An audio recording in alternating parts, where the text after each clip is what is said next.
Hai learners, jumpa lagi dengan saya Okina Tambunan di For Your Insight.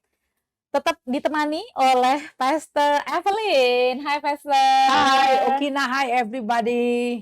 Terima kasih buat teman-teman yang sudah memberikan komen, yang sudah memberikan Yes. pertanyaan-pertanyaan juga, memberikan kami juga waktu ya untuk menjawab pertanyaan-pertanyaan, dan masih ditunggu nih, kita masih menantikan Pastor ideas atau hal-hal yang bisa kita lakukan in the future di masa yang Right. akan datang, karena kita kan terus mengolah materi-materi yang kita Right. mau hasilkan melalui konten-konten ini. Jadi tolong tinggalkan pesan, jadi kita bisa memenuhi kebutuhan Anda, khususnya dalam pertumbuhan rohani. Iya. Kita masih dengan semangat untuk mengkampanyekan cinta Alkitab, cinta firman Tuhan. Kita mau memberantas Bible nah itu illiteracy. bahasa Indonesianya itu adalah, mmm, kalau literate itu kan bisa membaca ya, illiterate itu tidak bisa membaca, Buta buta. Alkitab. Buta Alkitab, ya kita kasih istilah itu aja ya, buta Alkitab. Kita Buta mau Alkitab. memberantas ini. Dalam tanda kutip ya, Yes, buta Alkitab ya. yes, Ini bukan buta aksara. bukan, Membacanya bisa, tapi pahamnya ini loh. memahaminya. Iya, jadi ada Khususnya literasi yang kita ingin kembangkan. ya, khususnya untuk generasi saya, generasi milenial ke bawah nih. Milenial, Gen Z, generasi Z, dan juga generasi Alpha. Ya, Tapi tentu juga generasi senior juga saya juga nggak mau assume ya, sudah pasti Alkitab semua. ya. Jadi untuk semua generasi.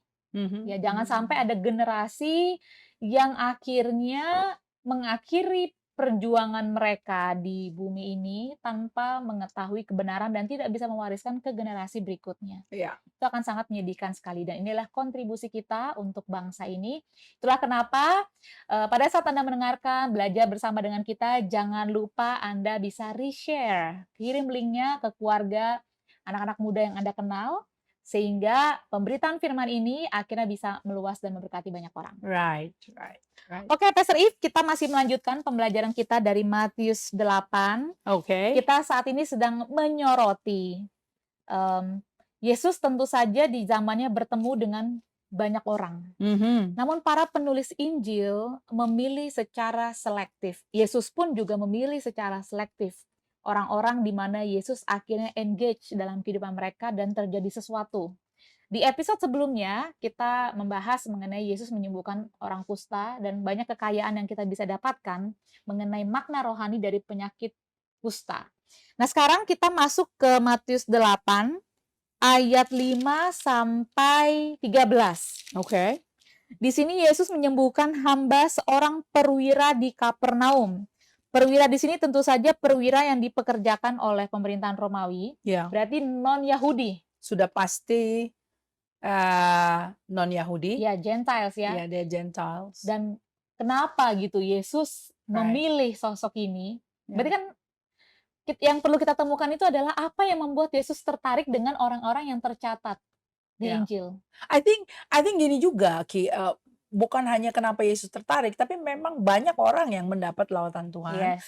Lalu Roh Kudus menginspirasi para penulis ya. untuk kemudian pick and Menuliskan. choose out of all karena banyak orang kan, bahkan ada catatan di Alkitab berkata bahwa Yesus mengajar, ya dia memberitakan dan mengajar Ya. mengenai kerajaan Allah, Ya. and he heal all.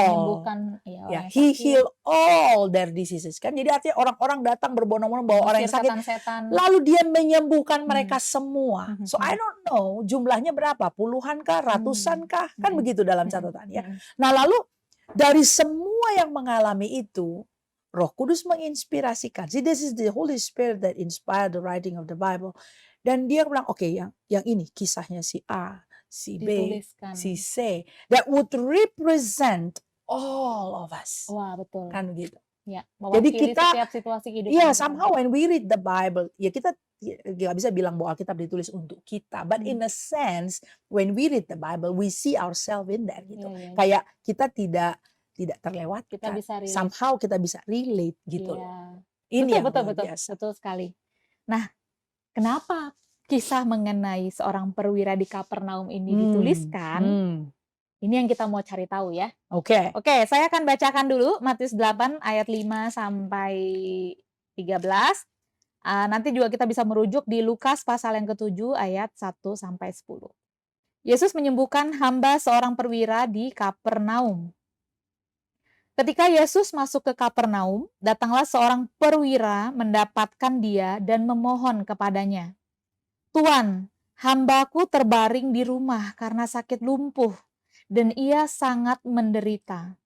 Yesus berkata kepadanya, "Aku akan datang menyembuhkannya." Tetapi jawab perwira itu kepadanya, "Tuan, aku tidak layak menerima Tuan di dalam rumahku.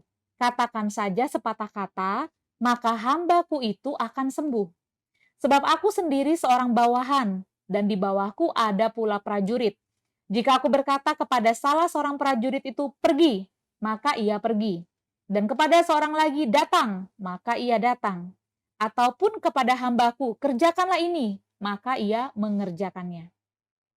Setelah mendengar hal itu, heranlah ia dan berkata kepada mereka yang mengikutinya, "Aku berkata kepadamu, sesungguhnya iman sebesar ini tidak pernah aku jumpai pada seorang pun di antara orang Israel. Aku berkata kepadamu, banyak orang akan datang dari timur dan barat dan duduk makan bersama-sama dengan Abraham, Ishak, dan Yakub di dalam kerajaan sorga. Sedangkan anak-anak kerajaan itu akan dicampakkan ke dalam kegelapan yang paling gelap, di sanalah akan terdapat ratap dan kertak gigi." Lalu Yesus berkata kepada perwira itu, "Pulanglah dan jadilah kepadamu seperti yang engkau percaya." Maka pada saat itu juga sembuhlah hambanya. Amin. Wow, kisah ini dicatat tentu dengan sebuah alasan Mhm. bahwa mujizat, kesembuhan, keselamatan juga tersedia untuk orang-orang non-Yahudi. Non-Yahudi, right, right. Nah, Pastor, siapa sih perwira ini yang berada di Kapernaum? Ya, tadi kamu katakan ya bahwa memang kisah ini menunjukkan bahwa orang non-Yahudi is also being included. Ya, pada penulisnya ini adalah orang Yahudi asli ya, Yahudi, ya. Matius. Ya, dan sebetulnya ditulis untuk audiens Orang Yahudi. orang Yahudi. Iya. Namun dengan tegas dia menggambarkan, ya sebagaimana dalam runutan catatan dia di awal. Kita masih ingat mengenai orang-orang Majus dari timur, Yes. dia libatkan di situ dalam silsilah genealogy of Iya, ada Jesus juga Christ, ya. non-Jewish Ya, juga dia masukkan, Rahab, tuliskan namanya. Tamar ada di situ, Ruth ada di Iya. situ, ya. Jadi memang berulang kali. Jadi dia sebagai orang Yahudi, Matthew, lalu kemudian dengan audience Yahudi in mind, namun dia gambarkan dalam Injil tersebut, Injil Matius ini, bagaimana kabar baik ini juga adalah untuk bangsa-bangsa non-Yahudi. Itu yang kita lihat dalam kisah ini. Dalam kisah yang sebelumnya mengenai orang kusta, kita melihat bahwa kabar baik itu juga adalah bagi kelompok masyarakat yang termarginalkan, yang tersisihkan, yang terisolasi. Kabar baik juga adalah bagi mereka. Ya. Nah, sekarang kita kalau melihat si centurion ini ya, Perwira. ya bahasa Inggrisnya bilang centurion. Centurion. Ya, so this is how I remember my NKJV Bible and KJV. Kita The centurion. perlu terbiasa nih antara bahasa Inggris dan bahasa Indonesianya. Yeah, because I grew up dengan KJV and NKJV. Saya tumbuh dengan TB, Pastor. Dari zaman saya sekolah minggu tuh TB. Apa daya, dulu saya menerjemahkan hamba Tuhan yang menasihatkan saya, kalau baca King James sama New King James Bible. Lagu-lagu sekolah minggu saya juga bahasa Indonesia dari TB. So died and died, Nah, lalu ya setelah itu baru boleh ke NIV atau NLT. Anyway, Bible translation kita sudah bahas di season 1. Jadi teman-teman yang mau lihat ke sana, kita terjemahan yang apa ya, format yang mana nih yang kita mau pakai, ada di situ ya, supaya kita bisa tahu basis penterjemahan itu formatnya seperti apa ya, dynamic translation atau literal translation. Nah, anyway, untuk centurion ini ya, perwira Kapernaum, kita melihat di situ bahwa sebagai centurion. Nah, centurion itu adalah bahasa aslinya hekatontarches. Hekatontarches. Hekatontarches itu dari dua kata. Kata hekaton itu yang pertama. Hekaton itu artinya 100. Berarti kita lihat bahwa si perwira ini adalah perwira atas 100 orang serdadu di bawahnya. Ya, untuk alat bantu, Bapak Ibu, saya menggunakan Peoples of the New Testament World. Jadi juga di sini Kita melihat orang-orang di dunia perjanjian baru Baru. tuh seperti apa, ya. Ini kemarin ada kawan pergi ke Malaysia, bisa belikan buku ini dengan harga yang fantastis, cocok dengan kantong saya. Kalau beli di di online store di Amerika bisa 20 kali lipat. Waduh. Nah, jangan tanya sama tokonya apa Pak Evelyn, boleh sih. Nanti ya di kolom komen ya kalau ada yang tertarik Atau mau tanya. toko buku marketplace, Pastor Yves juga sudah tahu semua. Dari toko buku marketplace hijau. Saking langganannya kemana-mana Khususnya yang ya. warna hijau itu Iya. banyak tahu Pastor Yves. Saya kalau lagi mau cari resources itu luar biasa lah, saudara-saudara. Memang in all you're getting, kan katanya Alkitab bilang get understanding, though it cost you everything. Yes. It really cost me everything.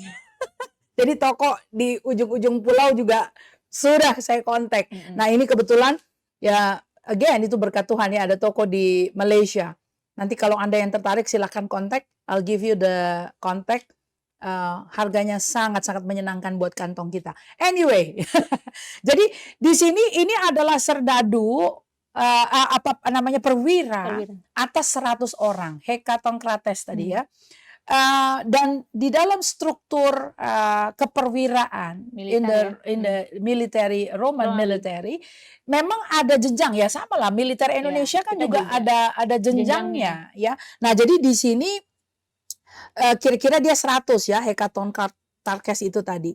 Nah, lalu kita lihat rupanya dari jenjang tersebut dia bertanggung jawab kepada atasannya. Jadi atas beberapa centurion itu ada lagi di atasnya gitu ya. Jadi di sini kita bisa melihat saya juga sangat terbuka gitu, jadi dengan pemahaman mengenai Roman military ini gitu ya. Jadi dalam kepejabatannya dan kita paham ya, sama seperti kalau kita punya sanak famili atau saudara yang bertugas di militer ya, di TNI, mereka dalam jenjang kepangkatannya itu tahu persis garis komando. Betul. Itu satu hal. Betul. Yang nggak bisa, we cannot shake it. Itu nggak seperti orang awam. Iya, orang sipil nggak ngerti ya. Orang sipil tidak mengerti garis komando. Ya, tapi orang yang ada di dalam ketentaraan, it's already part of their DNA gitu. Mereka di-train to think garis komando. Gitu. Jadi waktu kita melihat bahwa sosok ini dihadirkan, kita melihat bahwa ini adalah encounter suatu perjumpaan antara orang yang paham garis komando dengan Yesus Kristus yang juga submit kepada Bapa Surgawi. Yes. Jadi ini both. Jadi ini perwiranya orang yang adalah paham. Man of authority dan juga man under authority. Yes, man of authority and man under authority. So dia tahu. Dan Yesus mengenai hal ini, dia kan kita tahu di Injil Yohanes ya, dia berkata, sebab anak hanya melakukan apa yang dia lihat Bapa lakukan. Ya. I only do what my father said to do. I only do what I see my father do. Yeah. So Jesus is a man of authority because he is also a man under authority. Yes. Dalam posisi sebagai putra. Yes. Ya kan? Nah, jadi pemahaman itu yang saya rasa ingin dihadirkan di sini oleh Matius. Yes. Ya, ini juga ditulis oleh Lukas. Jadi kejadian yang sama. Nah, lalu kita melihat apa yang extraordinary di sini. Kan itu yang kita mau lihat. Dalam catatan extraordinary, selain informasi bahwa dia adalah a man of authority and a man under authority, yang extraordinary kita lihat di sini adalah bahwa dialah yang datang on behalf of hambanya. Hamba yang sakit ya. Ini hambanya ya, berarti orang yang adalah jadi bukan subordinate. Jadi bukan bagian dari serdadunya. Bawahan. Artinya gini, dia bertanggung jawab atas bawahannya ya. Jadi kita melihat di sini juga sisi bahwa dia sebagai pemimpin bertanggung jawab atas kondisi anak buah. Punya kepedulian. Dia bertanggung jawab. Itu another extraordinary character yang kita lihat being displayed di sini, yang ditunjukkan di sini. Lalu bahwa dia peduli itu nomor satu. Lalu yang kedua, dalam kepeduliannya itu dia sendiri yang datang menghadap kepada Yesus. Okay, now how many Christian would do that, man? Apalagi yang punya posisi, kedudukan. Gak usah jauh-jauh, gak usah untuk pegawai yang sakit. When you see that your employee belum kenal Tuhan, would you pray for that person? Iya. Would you give e-flyer lah, sharing scripture lah, things. Menawarkan Would untuk you share the good mendoakan, news? Apakah iya. kamu akan berbagi kabar baik Iya. dengan anak buah kamu, Iya. dengan subordinate kamu gitu? Would you care apakah orang ini sudah Iya. diselamatkan atau belum? Kan begitu. Kalau kita bisa melihat bahwa orang tersebut memang sedang dalam kondisi kritis butuh diselamatkan, Right. seperti kondisi hamba dari perwira ini. Yes. Dan kita lihat di sini bahwa Tuhan, hambaku terbaring di rumah. Lihat informasi ini, Okina. Terbaring di rumah karena sakit lumpuh. Jadi dia ada di rumah nomor 1. Dia nggak masuk kerja nih kemana? Oh, dia ada di rumah. Dia tahu loh. Di rumah karena apa? Sakit lumpuh. Terbaring dia di rumah. Jadi di rumah tuh bukan lagi duduk-duduk. Dia terbaring di rumah lalu sakit lumpuh. Dia tahu kondisi di rumahnya itu karena apa? Ya, dan dia sangat menderita. So we see that he understand intimately kondisi anak buah. Oke, again. Hello, ini centurion, a Gentile. Ngurus 100 orang loh, Pastor. 100 orang anak buah. Tapi 1 orang saja sebegitu pedulinya. Come on. Alkitab berkata, karakter seperti Yesus gembala di kitab Amsal, you need to understand the condition of your flock. Yeah.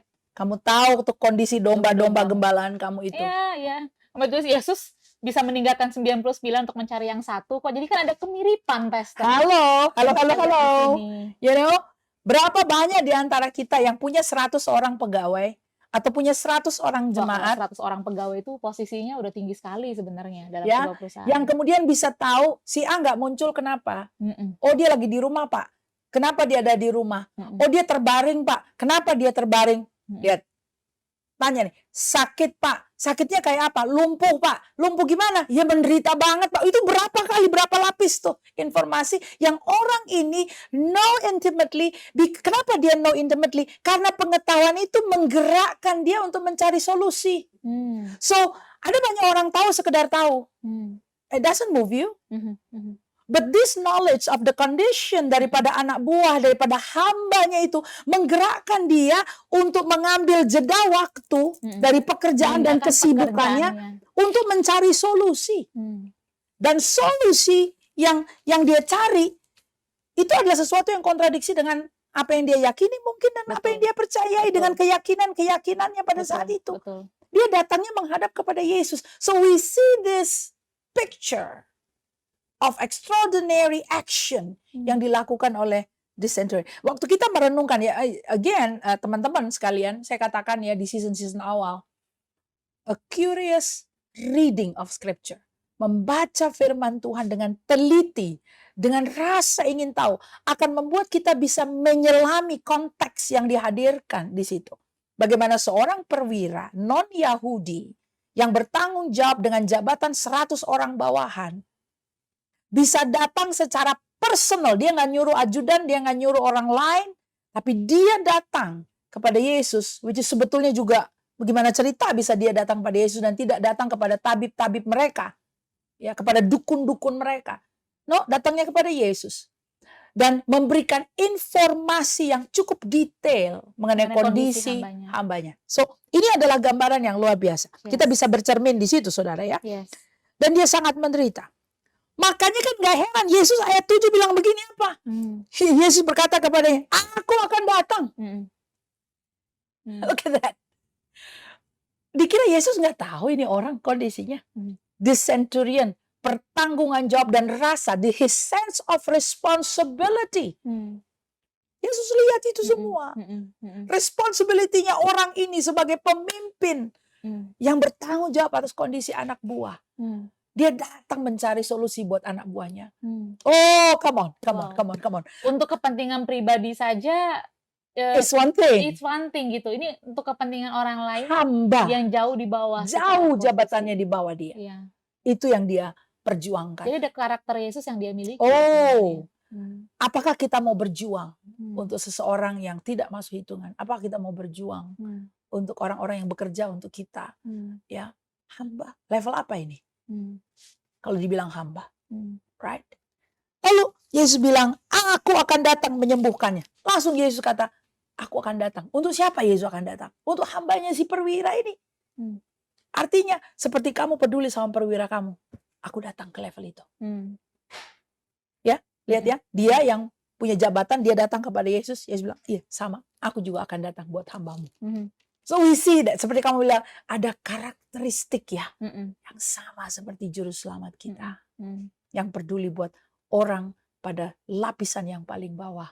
Seorang yang tidak masuk hitungan. Yang diketahui kondisinya secara intimate. Ini bukan informasi umum. Dia tahu informasi yang detail. Lalu kita lihat, kemudian dia menjawab, Tuhan aku tidak layak. Nah inilah pemahaman dia. Ya, he is a man under authority. Di militer, ya. And a man of authority. Dia tahu. He recognized that. Sehingga dia berkata, katakan sepatah. Katakan saja sepatah kata. Katakan saja sepatah kata. Again, do we see faith here? Yes. Oh, you bet. Ya, buat dia kata itu adalah komando, punya kuasa. Ini orang yang mengerti garis komando. Iya. Sepatah kata saja. Kamu nggak usah datang ke rumahku. Ngomong aja. Aku tahu pasti sembuh di sana. Percaya sekali. Jadi memang dia tahu dia sedang berbicara dengan seseorang dengan otoritas. Nah, itu Ki. Kamu tadi ngomong kayak gitu ya. Kita lihat dong ayat 6 dong. See carefully. Ayat 6 bunyi apa? Tuhan. Itu kali kedua Yesus disapa Dengan kata kurios. Dengan kata kurios, kata ganti orang pertama tunggal. Orang kedua tunggal. Yang pertama kali siapa yang menyapa dia seperti itu? Orang kusta. Orang kusta. Kali kedua siapa yang menyapa dia seperti itu? Orang non-Yahudi. Jadi sebetulnya dalam konteks ini apa yang digambarkan oleh Matius? Banyak kali bahkan murid-muridnya aja nggak tahu siapanya orang ini loh. Padahal orang Yahudi yang menanti-nantikan Mesias. Ya, nanti kita akan ketemu waktu Yesus meneduhkan angin ribut itu. Siapanya orang ini kan gitu. Tapi yang mengenali adalah orang-orang yang di luar dari para penanti sebenarnya. Ini kan sebenarnya ada tekanan di dalam Injil Yahudi ini yang, dan untuk pembaca Yahudi loh, ya kan? Apa ini loh? Ada sentilan. Iya, ada teguran. Masa sih kamu juga tidak menyadarinya? Yes. Dihadirkan berkali-kali sapaan dari orang yang termarginalkan, orang yang terisolasi, yang tidak masuk hitungan, orang non-Yahudi, menyapa dia dengan kata ganti orang kedua tunggal. Tuhan, kurios, engkau pemilik hidupku. Ini tidak hanya tidak hanya orang non-Yahudi, Pastor. Ini musuh pun juga, Romawi, penjajah, gitu. Penulis juga menunjukkan sisi itu, bahkan penjajahmu pun juga bisa recognize gitu. Iya, karena dia bekerja for the Roman Empire. Yes. Wow. So ini powerful. Nah, kita melihat berarti apakah ditulis di sini orang itu punya iman? Tidak ada kata iman di sini. Tidak. But the action and the words. Katanya. Ya, tindakan dan kata-katanya. Tindakan dan kata-kata. Jadi kita mau tahu orang itu ada iman dari mana, Okina? Dari perkataannya, dari tindakannya. Itu selaras dengan apa yang dia yakini. Ya, dia datang kepada Yesus, langsung dia berkata, Tuhan.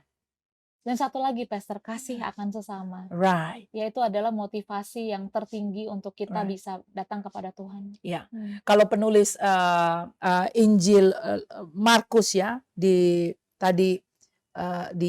episode sebelumnya pada saat orang kusta itu datang kepada Yesus, di catatan Injil Markus ditulis di sana, maka Yesus tergerak oleh belas kasihan. He was moved with compassion. Lalu dia menyentuh, menjamah orang itu. Dia mengulurkan tangan menjamah. Because he was moved with compassion. Jadi memang compassion will move you. Ya, cinta itu tidak di mulut saja. Belas kasihan itu bergerak. Belas kasihan itu bertindak. Nggak bisa bilang ya gue doain lo ya. Lu nggak datang-datang juga lu gimana gitu kan. Apapun tidak bergerak gitu kan. Nanti saya doain ya. Yang lebih parah dong. Dikasih like. Dikasih love. Klik gitu kan. Ada saudara kita dibom di sana. Menderita di sana. Lalu kita yang membaca berita itu kita kasih love. Tik. Generasi ini cuma jatuhnya di situ, Ki. Cuma sampai di situ. Pergerakannya di jempolnya. Love atau like. Kita ada belajar juga ya Pastor Ipi, ada 3 macam nih respon kita akan situasi negatif. Yang pertama kita bersimpati, Ya. gitu. Ya bersimpati itu kayak, oke lah tahu gitu ada kejadian yang Oh menyedihkan gitu ya mengenai bro. saudara kita, Ya. Oh oke. gitu Paling enggak ya. wajah kita menunjukkan, Ya. oke itu sedih ya, Ya gitu. bersimpati. Lalu yang kedua berempati atau turut merasakan. Ya. Somehow emosi kita pun juga jadinya tergugah. Dan Yes. seolah-olah bisa berada di sepatunya orang tersebut yang sedang mengalami Right. bencana atau Right. kendala. Yes. Namun yang nomor 3 yang Yesus modelkan pada kita adalah compassion. Berbelas kasihan. Berbelas kasihan. Orang yang punya compassion itu pasti melakukan sesuatu. Bertindak. Dia bertindak. Compassion bukan compassion. Sampai ada Sampai action. ada action. Yes. Nah, itulah compassion. Jadi dia tidak berhenti hanya di Simpati, empati, love gitu kan, ya. atau like ya. Doain ya. Like gitu. Gini dong, Pastor. Hah? Emojinya begini. Oh gitu ya? Enggak kan soalnya kan ada Doain ya. kan mesti diklik. Mesti klik. Oke, like atau yang itu ada tanda love, ada jadi ada berita tuh tek love gitu. Itu aja kontribusi kita terhadap pergumulan yang ada di dunia ini adalah tek love gitu loh. And we don't do anything. Ya, baru-baru ini dengan kejadian-kejadian yang terjadi, I mean, ada hari-hari saya terbangun jam 2 pagi nggak bisa tidur lagi, and I have to say prayer, you know, and thinking about situation that is happening, and pray. Nggak bisa tidur lagi, nggak balik lagi, and I pray. Okay. Jadi compassion move us, belas kasihan menggerakkan kita, berpikir mengenai orang lain, berpikir mengenai orang lain yang ada di penjara, pikir mengenai orang lain yang hidupnya kesulitan ditimpa masalah. Itu menggerakkan kita, saudara. Come on. Generasi ini perlu bangkit. Lebih dari sekedar tanda hati yang ada di sosmed itu. Lebih dari sekedar tanda. Karena compassion itu membuat kita menanggung beban. Turut memikul kesusahan orang lain. Ya. Dan jadi bukan bagaimana? hanya turut merasakan, tapi turut memikul. Ya. Betul. Dan perwira Kapernaum ini dia bisa saja menerima informasi mengenai pegawai atau mengenai hambanya. 100 orang loh dia mesti pikirin di situ. Dia mesti pikirin bagaimana dia bisa naik jabatan, bagaimana dia bisa dapat promosi dari atasan. Banyak hal yang dia bisa fokuskan pikirannya. Tapi bahwa dia mengambil break dari pekerjaannya di tengah kesibukannya kepada pemerintah Romawi untuk ujuk-ujuk datang kepada Yesus, nggak menyuruh orang lain, dia yang datang dengan informasi yang dia ketahui secara personal mengenai kondisi hambanya. That speaks a lot. Itu bicara banyak loh kepada kita. Seberapa sibuk sih kita untuk mau datang? Would you come to Jesus on behalf of your asisten rumah tangga? Would you come to Jesus on behalf of your driver? Ya. Would you come to Jesus on behalf of tetangga kita, tukang sayur yang suka lewat di depan rumah kita? Apa kita mau datang kepada Yesus untuk orang-orang seperti itu? Orang ini tahu kondisi daripada pegawainya itu.